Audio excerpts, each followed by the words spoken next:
Critical care nurses care for patients who are very ill.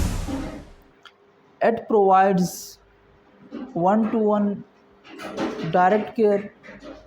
It means one nurse to one patient or two to one direct care. It means two nurses to one patient because there is no need to check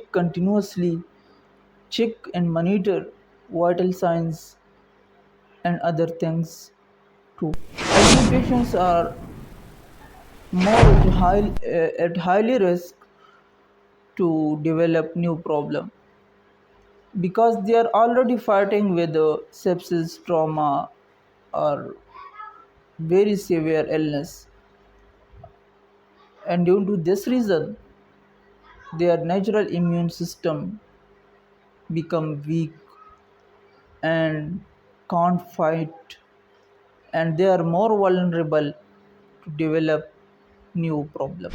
Intensive care units.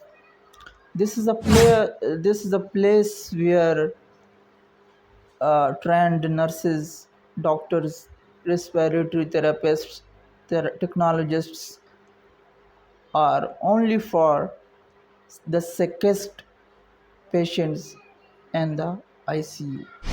ICU nurses are also required to be comfortable with a variety of technologies and different machines to be operated. For example, they must know to monitor continuously heart rate and can read heart rate, BP, blood pressure, respiratory rate, oxygen saturation, and they must know how to use ventilator